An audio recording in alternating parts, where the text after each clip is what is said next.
Okay, welcome back to day 2 of this series. Let's just get right into it, I guess. Hopefully, yesterday was good. Um, I know that, first day without me being there probably might be a little bit difficult, but, I trust you. I think you did a good job. I'm recording this on the 25th of May, so Um, yeah, have been a week for me. For you, it'll be, let me say, the next day. And for today, we'll go over the route because I do have something somewhat planned for later on, which I think will be kind of cool and fun. I don't know. But let's just start off by doing the route, I guess. So today is also a relatively heavy driving day. We're going to be starting off, this is where we left off last night, over here. So I'll just assume that, I don't know, we're over at Fowler's, and we'll be heading probably this way. We'll probably be heading this way, along the 5, just because it's faster. So if you're wondering where we're going, most likely it's this way. Now, it might not be. We could be taking the other way. Oops, that's a bit too far. We could be taking the other way around this mountain, which you can see it's called Shasta. So we might be going something like that, but I would bet against it. I highly doubt that we're going to do something like that. So yeah, we're going to be taking this road, which is called the 97. Interesting. These are all like little greenhouses. But yeah, all the way up this way. Just following the road, Mount LeBron, up through this town here, and is that the road? Yes. More and more north until we get to, oh, actually, I think it comes from here, and then this road going in.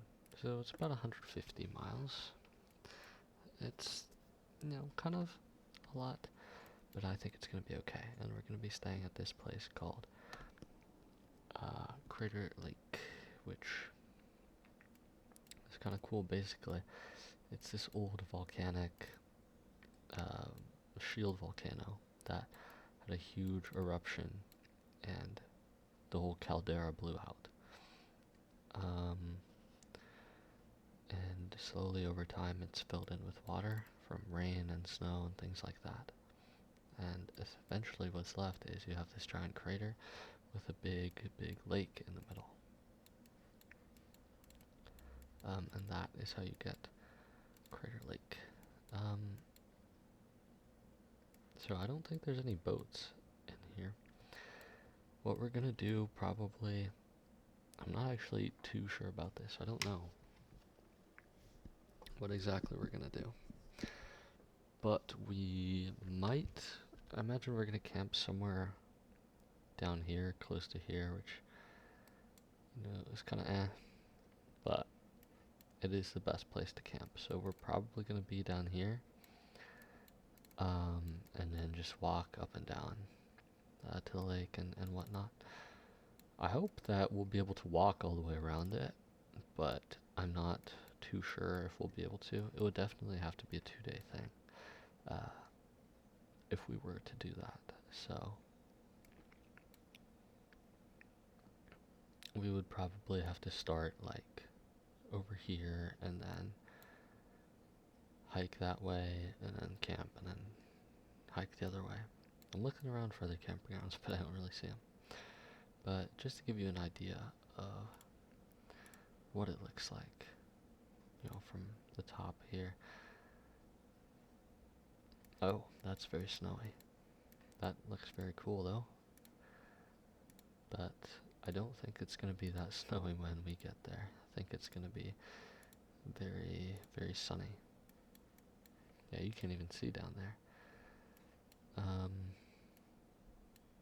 don't know, where's a good viewpoint? Probably over here. Something like that. There we go. So yeah, that's what it looks like. So it's this big sort of crater, obviously with a giant lake in the middle. So I think that'll be pretty cool. But yeah, we're gonna be spending 2 days here, so I won't talk about it too much today, just so I can give you a little rundown tomorrow as well, something similar. But yeah. So we're gonna be driving up from here. I'll probably stop for lunch or breakfast somewhere over here, then lunch or something here or here, and then, you know, spend the day hiking about, I guess. One sec. Okay, so let's start with what I was going to show you today.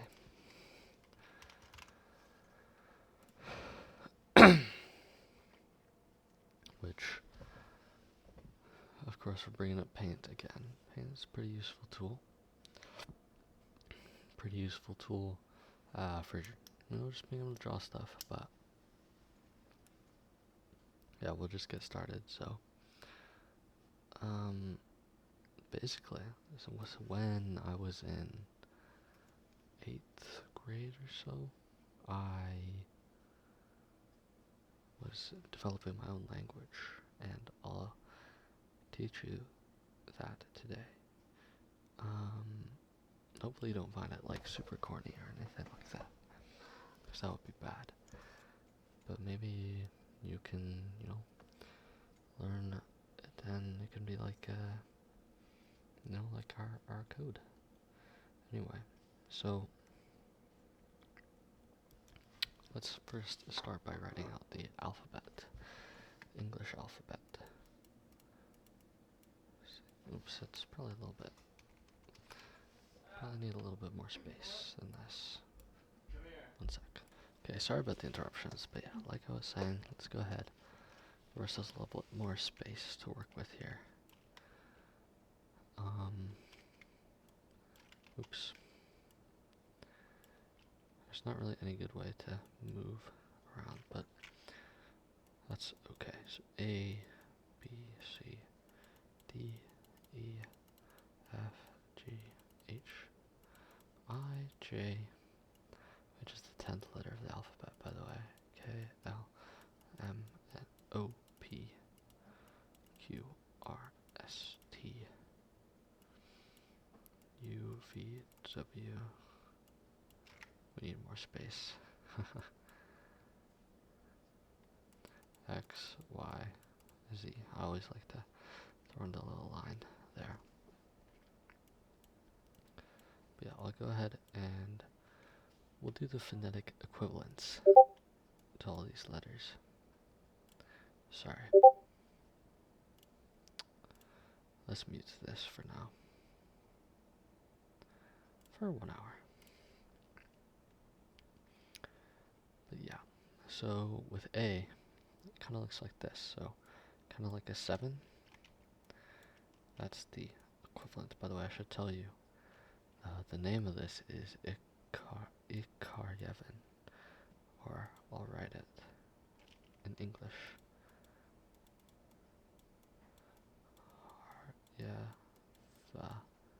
So that's what it's called. So that's A, right? Or just like that.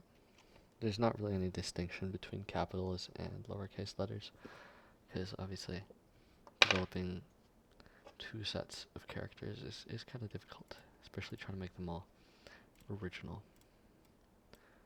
Should scale this up if I can. But yeah, just like that, just a little hook. Then B. So there is, I should also mention, so you know how in, phonics you have these things, and some letters take up only the half bit, like A, and some take up the whole bit, like B. So in Ikkharyevan and in this language, it's 3-tiered. And it just like it is in English, really. I mean, you have P, right? That goes below. But essentially it looks like this. Or it is kind of the same. If you just imagine, like with P, how it goes below the line, that is also possible. Right? So in this case, this goes below, and there's a little dot on top. For C, there is no character for C because it's just a phonetic language. In order to kind of simplify things, right? I didn't really have the time to make very nuanced letters, so it's mostly phonetic. Phonetic languages like Finnish or Estonian or Hindi. These are perfectly phonetic languages. This is another example of one. So yeah, and because C can just be divided into K and S, I decided to just not make a character for C. And it's analogous to the two of those. For D,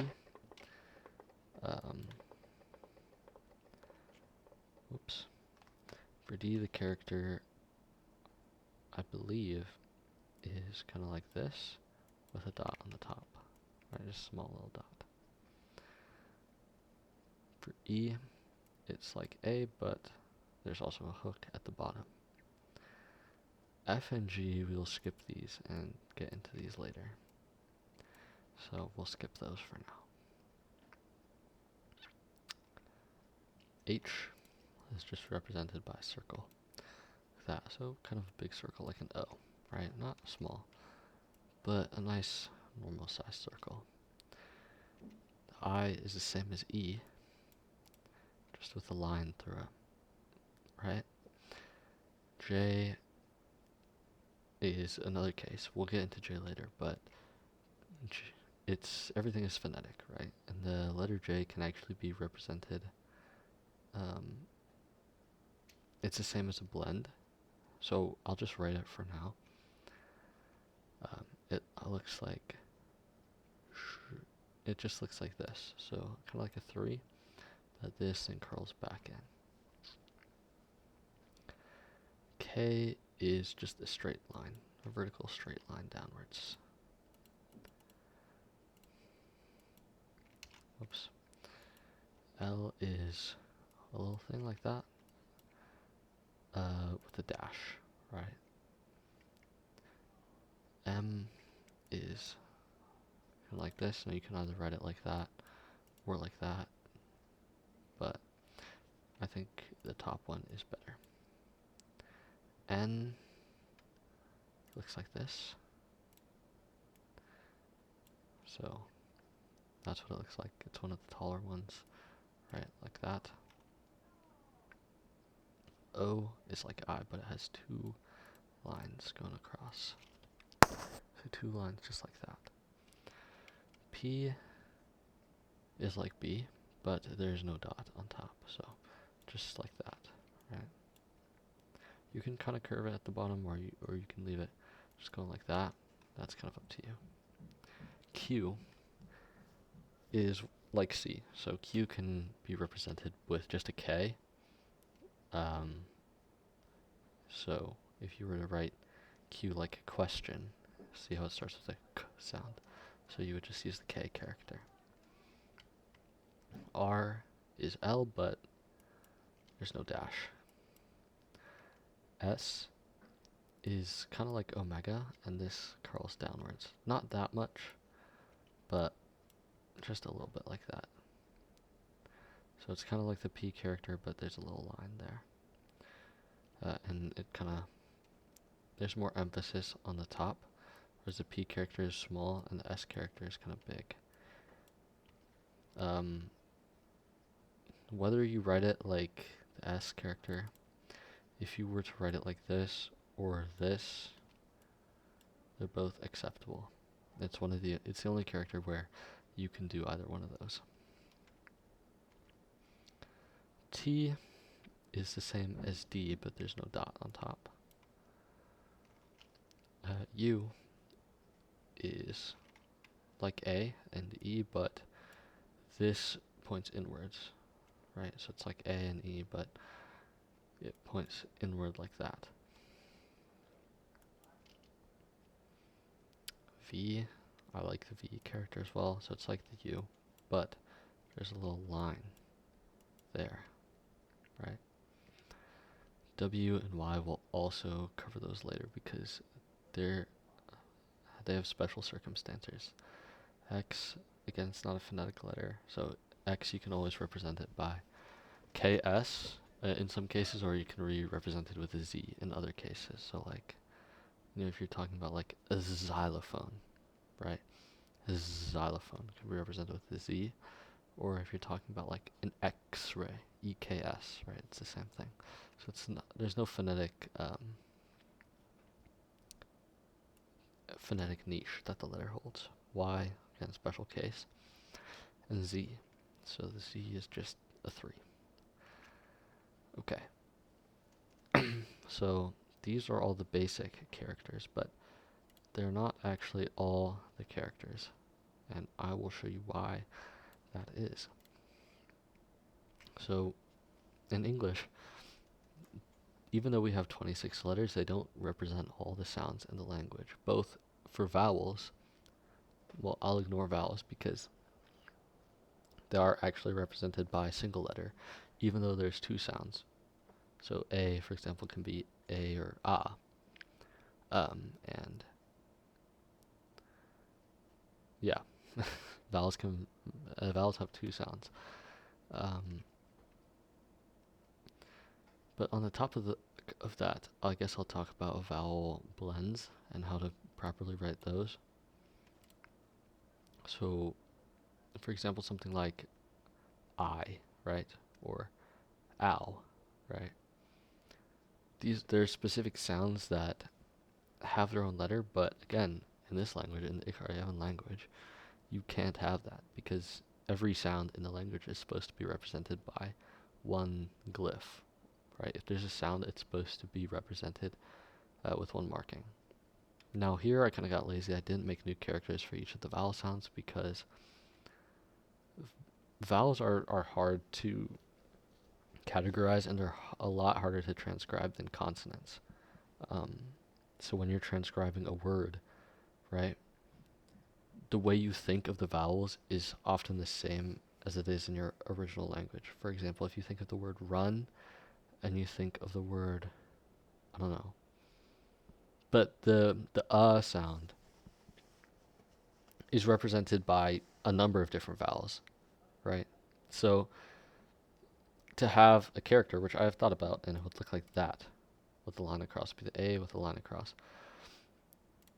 It would be phonetic, but it would make transcription a lot harder because instead of just copying the English vowel, I would have to think about every vowel and pronounce it. I'd have to say, okay, even though that's a U, it's like so I have to write the extra character, which would be harder, right? For a character like for B, B, there's just one B, and you write the character for B. But for vowels, it doesn't work that way. So I just decided to simplify the system. In any case where you have a vowel blend, like ow, let's say, if you wanted to say ow, how would you do that? Well, there's no character in the English language, no letter, that is just ow, right? What your mouth does is it actually says ah, ooh. So it goes from A to U, ow, right? That sounds like ow. So what you would do is you would write this character for A and the character for U, like that. And then you would mark it on the top to indicate that it's a blend, right? So you can draw a semicircle, arrow, any sort of thing. But just know that vowel blends. You have to have the dash on top, so that's phonetic. So right, vowel blends marked by dash. For example, ow becomes au dash. Hey, hey, right? It goes from E to I, so H-E. Oh, I actually forgot a character. Very important character. The E I decided to split into two characters because it's so... both sounds are so widely used. So, and E. E is a distinct sound, right? That's not actually represented by one vowel. So, right? That's represented here. Represented here. But the E sound does not have a character, which it needs to have one. So that looks like this. There's this little extra tail, right? So, like that. So we'll just call this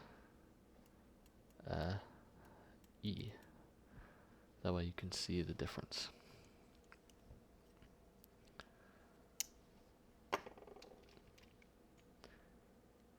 Okay, but yeah, so hey, right? H-E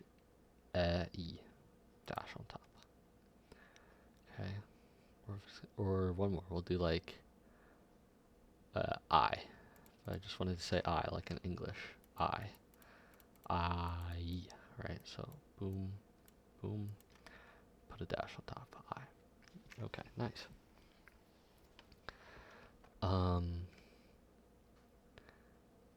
And okay, that is where these two come in. So W and Y. I'll mark them in blue. W and Y.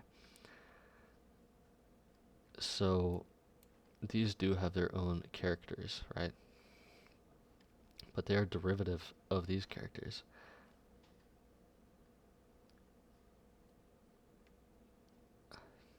Because they're both actually vowel blends. Both W and Y are vowel blends. W is wa, so it goes wa, and Y is ya, right? Ya. So instead of making new characters, we just take the corresponding things for U, which is you, and E, which is this one here. And we chop off the hooks. And this is what we do. So, wa and ya, right?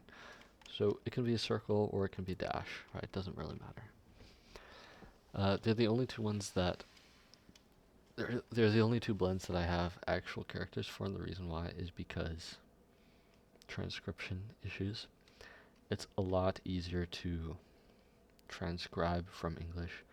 W and Y are relatively common letters, like who, what.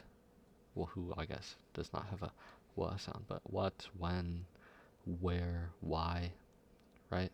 And of course, they're not fully blends. For example, when you say where, you're not saying what, where. You're just where. So it's not a full blend, right? Something like I is a full blend, or ow, right? Your mouth is actively going from the O to the U, but when you use W, you're not fully saying, wa, right? If you can do that, say ooh, there's no sound, so as well. But that was what I was talking about earlier, right? There's no character for the schwa, is what that vowel sound. That's what that vowel is called. That sound is called. It's called the schwa. But there's no character for that as well. So if you want to have a blend with that, you can't do it with the current methodology. You have to use a blend. Some blends aren't possible, like to say right? You can't really do that, and that doesn't really... It's a very awkward sound to make. And also a very terribly awkward sound to make. Nobody is saying that in any word out there. So those blends are just not necessary to have. So in order to circumvent having the character for that, we don't need this character if we can just make characters for W and Y, which also exist in English, which make transcription easier. So if you're wondering, okay, why do we have these two as dedicated characters, but all other blends represented with a dash? That's why. Okay, so we're almost done. Now we just have to get into one more thing, which is character blends. So English does not represent all of its characters or all of its sounds with letters. We've talked about this already. But those sounds are like ch, sh, right? Zh, all of these sounds. And there's one special sound, which is not used in English. Some other languages have it, but it's not in English. But that sound actually does exist in this language. And so all of these blends, in English they're represented with H's, for example, CH, SH, KH, ZH. So we'll go ahead and write these. So CH, SH, ZH. Okay, anyway, like I was saying, so all these sounds are represented not in English with independent characters, but in this language they are. So I think these are all of them. KH. Now, the TH sound is very common in English, but I never actually implemented a character for it, which I don't know why, but there isn't. So we'll just do this. So CH looks like this. It has a dash on it because it's a hard sound, like you instantly know ch, right? Whereas sh, there's no instant start to it. So it has a circle. Then ZH, I've already done this before, right? Here, right? J, right? With a J, it already has that sound. So, this is the same as J, but it looks like that. And then KH is a sound that is not represented in English, but is in this language. It's the kind of sound that you make when you just force a lot of air out, I guess. Kind of like a sound. Like when you're clearing your throat, like a and that is aligned with a cross. Just like that. Okay, so knowing all of these characters, right? Knowing all of this, how would we write some basic words? For example, actually before we do that, I'll talk about F and G. So the reason why there's no F and G, basically as part of the lore, these are so-called forbidden characters, meaning that you're not allowed to write them in this language, so they're not represented. They're like, kind of like curse words, but different. They're curse letters. So you're not allowed to say them or use them. They exist, and there are characters for them, so I'll write them in red. So I believe F is like this, and G is like that, right? So that's what they are, but do not use them because they are forbidden characters. And you'll be cursed if you use them. So there you go. That's the full alphabet, I guess. So 1, 2, 3, 4, 5, 6, 7, 8, 9, 12, 13, 14, 15, 16, 17, 18, 19, 20, 21, 22, 23, 24, 25, 26, 27. So there's one more character in this than there is in English, but that's okay. So let's just write some basic words, or transcribe some basic words. Let's transcribe the word transcribe. Transcribe becomes T, R, A, N, S, and C sounds like a K, so it becomes a K character. K. but how do you pronounce it? Transcribe, so you have to use the dash, right? Transcribe. Oops. E. Then B, E. Right? Or circle, or you can use a dash. I like to use the dash for quickness. Actually, there should not be that there. Whoops. Transcribe. There you go. Or, for example, if I wanted to write your name,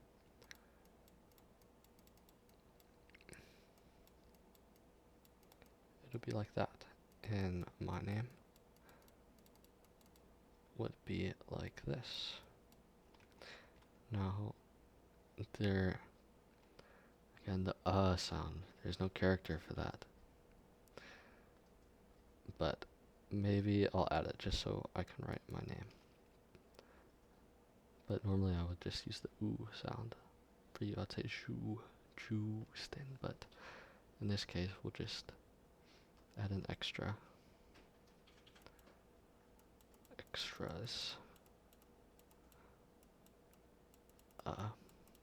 Just like that. But I don't normally use this. S-T-I, but it's pronounced I, so we just do that. Boom, there we go. Right, so that's all you need to know for the phonetics of the language. So yeah. Okay. So the final thing about this language, I should probably give it a title. You can transcribe the title as well. Right, Ikkharyevan, and we'll write the title here as well. So K, here's KH that we saw earlier, K, or Ch, Y, Yev, right? So that is what we'll title it as. So anyway, to end off, so in the actual language itself, not everything is like transcribed. Like there are actual words and stuff. Obviously the vocabulary is very limited, because it's limited to how much I can remember from a day to day. So I don't know, there's probably only like 50 words, and I don't even remember all of them, because sometimes they just come up out of nowhere. And I don't really want to write all of them down, because then I would be embarrassed at how small the vocabulary is, so I think I'll just leave that. But I'll teach you how to say one more thing, which is this.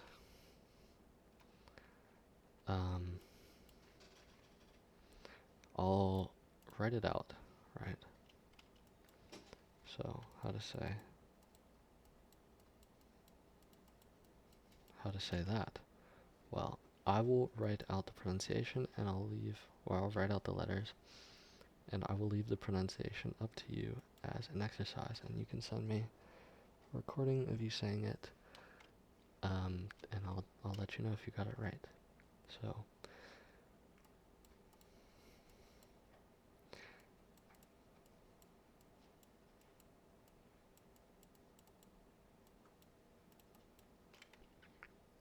So that is how it is, and these are the actual words which I have come up with, from around a few years ago. So yeah, transcription is not used for everything, but it's used for some stuff, like stuff that I don't know the words for, or haven't come up with the words yet. But not everything is, like this sentence. So I'll let this be an exercise to you, and you can send me a recording or a video of yourself saying it, and I'll say it back. So I'm going to leave you with that. That's it for day 2. Remember, we're here in Crater Lake, so just to recap, we'll have gone up from here, and to here, then, oh wait, not to there. What am I doing? This way, then across, and up this way, then up here, and that is where we are now. Yes, hopefully your day 2 is going alright. Hopefully mine is also going alright, and I'll get back to you on day 3. So, see you tomorrow.